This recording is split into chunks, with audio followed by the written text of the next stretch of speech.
Débutons cette année 2019 et c'est de nous focaliser beaucoup plus sur les dessins sur le terrain pour nous rendre compte du niveau de réalisation des interventions du gouvernement et des partenaires techniques et financiers au sein de la population et pour féliciter et encourager des interventions qui donnent des résultats, mais aussi pour corriger certains défauts qu'on constate sur le terrain ensemble avec les parties prenantes et surtout avec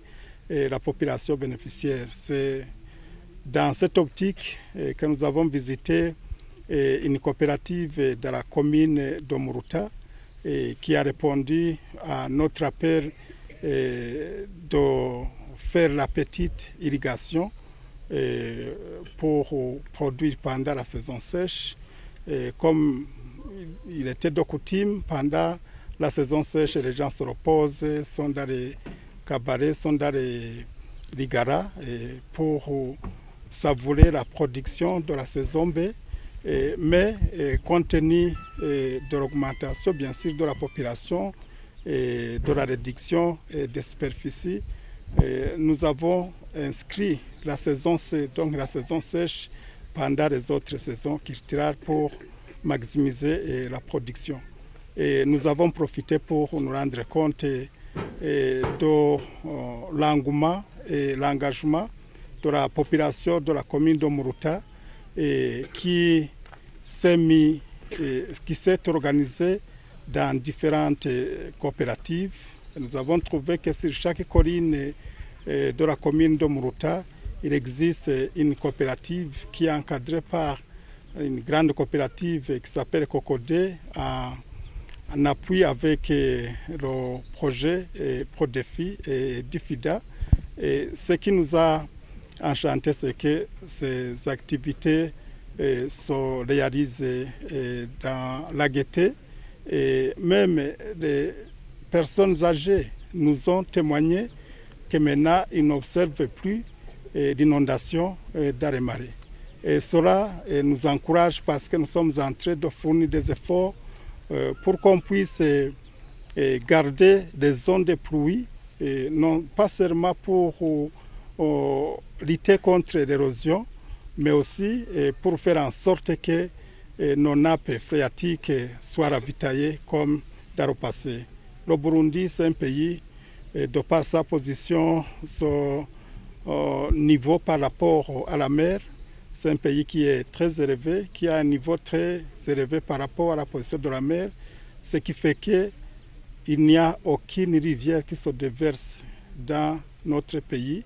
mais c'est notre pays, le Burundi, qui approvisionne les autres rivières qui se déversent dans les autres pays. Alors si nous ne faisons pas attention, nous risquons de tomber dans la désertification du pays de manière irréversible. C'est la raison pour laquelle nous sommes venus ici à la source de la Ruvubu pour montrer un exemple de sauvegarde, de protéger les sources d'eau. Dans le passé, ici, il y avait beaucoup d'eau,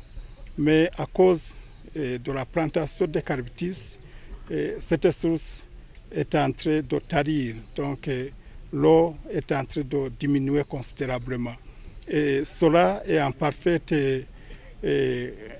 corrélation avec la réglementation du gouvernement que nous venons de mettre en place et qui interdit la plantation des espèces d'eucalyptus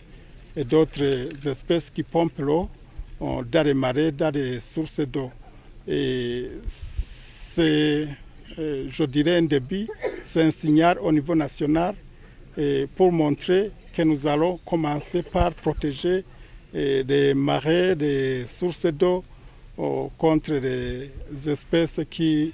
pompent l'eau et qui assèchent considérablement ces sources d'eau. Et quel est l'appel que vous pouvez lancer à d'autres provinces, à d'autres communes? L'appel que nous allons lancer, c'est le même appel que nous adressons toujours. Ici, nous sommes avec les directeurs des bureaux provinciaux de l'agriculture, de l'élevage et de l'environnement Et je suis avec le gouverneur de la province de Kayanza et l'administrateur de la commune de Muruta. L'appel que nous lançons, c'est d'informer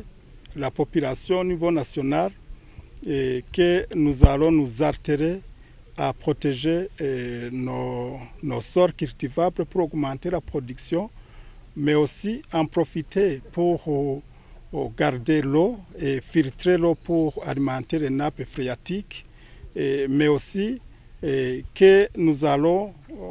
commencer par faire la sensibilisation au niveau national,